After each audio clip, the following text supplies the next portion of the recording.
அப்புறம் அத்தைய மனசார சந்தோஷமா வாழ்த்திட்டு நம்ம எல்லாரும் அவங்க காலில் விழுந்து ஆசீர்வாதம் வாங்கிட்டு கிளம்பி வீட்டுக்கு வந்துக்கே இருக்கும். அவ்வளவுதான். அடடா அடடா. கோமதி சொல்லுங்க.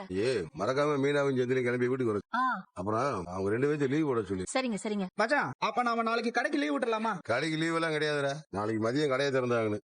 கோமதி கொல்லிக்கு மாப்பிளைக்கு நான் போன் பண்ணி சொல்லி சரவணா நீங்க 2 பேரும் கடைக்கு கிளம்புங்க. சரிப்பா. பாத்தீங்களா பாத்தீங்களா என் அக்கா முகத்துல எம்பிட்டு சிரிப்பு பாரு. உனக்கு மட்டும் சந்தோஷம் இல்லையாடா?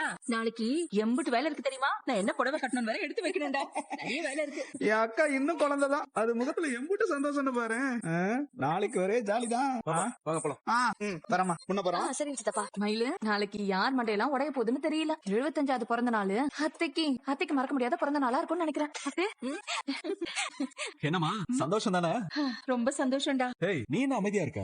எனக்கு என்ன சொல்றதுனே தெரியல. வார்த்தையே வர மாட்டேங்குது. ஆமா மாமா எப்படி இதுக்கு சம்மதிச்சாரு?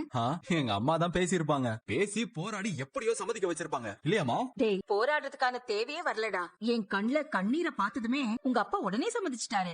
ஆனா இப்பதான் எனக்கு ரொம்ப பயமா இருக்குடா. என்ன பயம்? இல்லடா அவரை பத்தி நினைச்சலாம் எனக்கு பயம் இல்லடா. ஆனா என் சின்ன அண்ணனையும் வாரிசையும் நினைச்சாதான் பயமா இருக்கு. ஐயோ கால சலங்கையை கட்டிக்கிட்டு ஆடி தள்ளிடுவாங்க. உங்க அப்பாவை அவமானப்படுத்தினாலோ இல்ல எங்க அம்மா வருத்தப்படுற மாதிரி நடந்துக்கிட்டாலோ என்னால தாங்கவே முடியாதுடா. பாவம்டா அம்மாவை சந்தோஷப்படுத்துறோம்னு போய் மேலும் மேலும் அவங்கள வருத்திட கூடாதுல்ல. அப்படி எல்லாம் எதுவும் நடக்காதுமா. அம்மாச்சிக்கும் சரி நமக்கும் சரி இந்த பிறந்த நாள் யாருமே மறக்க முடியாத ஒரு சந்தோஷமான நாளா இருக்கும். அதுக்கு நான் கேரண்டி.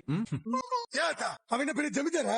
அன்னதானம் போறான். நம்ம சோத்துக்கு வழியில உட்காந்துருக்கோம். ஏங்க அவங்க ஒண்ணு நமக்கு அன்னதானம் பண்ணலையே, இல்லாதவங்களுக்கு தானே போட போறாங்க.